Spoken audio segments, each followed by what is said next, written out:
The Woe of Roanoke, Part 7, Book 4, Dimmock's Yellow Diary, which is the account of wealthy London merchant Humphrey Dimmock.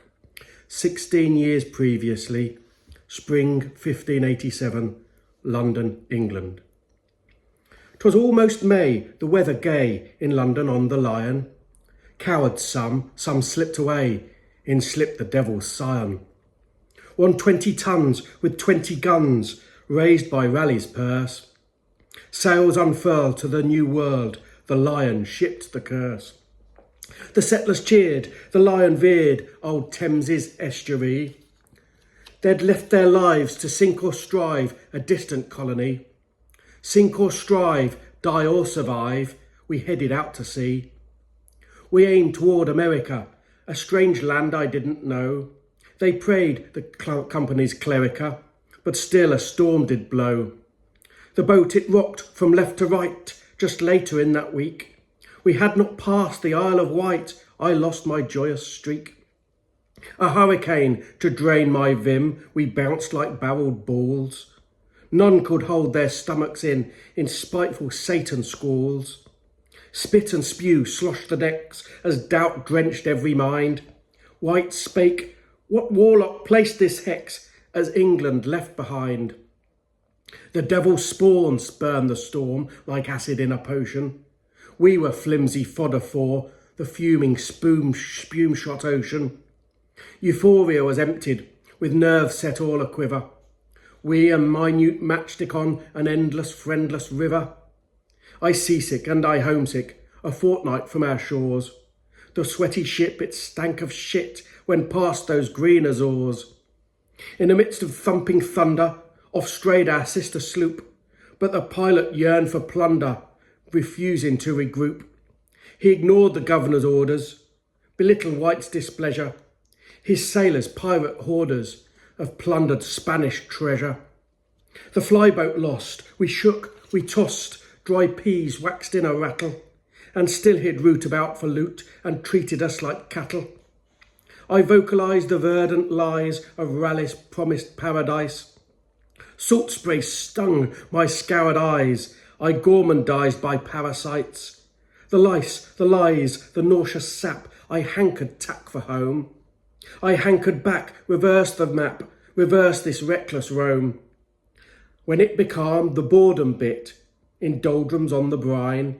The buccaneering foreign git was nicknamed now the Swine. As tedium set I soon beget to find out things to know. Twixt the pilot and the scion, I wished a storm to blow. I wished a wind to wash them off, but 'twas a balmy breeze.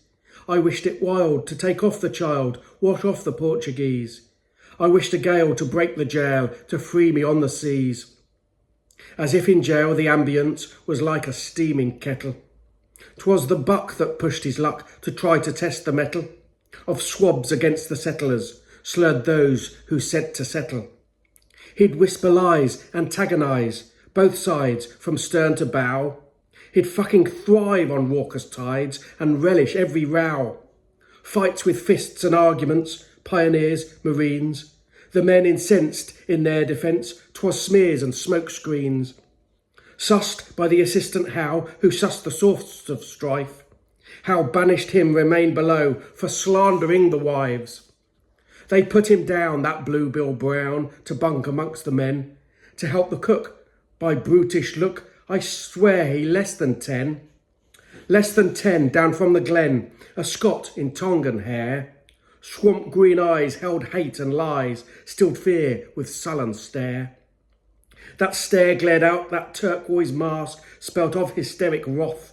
Of that Scot would take to task all that crossed his path. The cook, a brigand, Johnny Bright, known for thuggery, had lost, lay low, was fret to fight, Bill in the scullery. For weeks he'd piss into the dish, slops had rat bones found. He'd grin and spit and say it fish, that beast, that Blue Bill Brown. Then raise his fists and all would wish he buried in the ground. And it was only good Governor White, a good man, friend and boss, insisted on his life's respite, stopped to the deep sea toss. It was the governor's luckless word that stayed their hands to kill. They should have flipped him overboard to save them all from Bill. They could have lived in calm accord and all be thriving still, if they'd have thrown him overboard and saved themselves from Bill. Puritan prude still heard the lewd accounts of acts obscene, said stories rude to stoke the feud twixt husbands and marines. Scandal, the damage dealt, the tension trailing he, how and help both whipped to welt right to the Caribbee. Beard whipped to welt in Bluebill's pelt was blind to escapees. 2 Irish ran, they saw the signs when dropped at last our anchor. The bailing slime were Papist swines that added to our rancour. It came to light that both they might, both Catholic and bigot, both had rowed beforeward white and could guide a Spanish frigate. With fearful thought of being caught or of mutiny, Fernandez fought, and so he sought to keep us out to sea. But land, oh blessed be the Lord, like rats we ran, and then we poured the sand to scrub the months of grime, and for a time our spirits soared to feel our feet upon the ground. Warm beer was cheered and passed around. I sat upon sweet terra firma, while scented breezes softly murmured.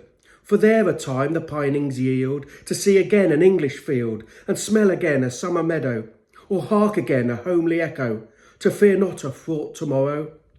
So sat we under balmy palms, to sun ourselves and be becalmed. A pilgrim preached a placid psalm. 'Twas not long before things went wrong, again by witchery. Gathered fruit seared every throat, scorched hot in misery. What island sprite had we upset, were it the hold-held ghoul? Unslaked our burning throats with wet fire from a pool.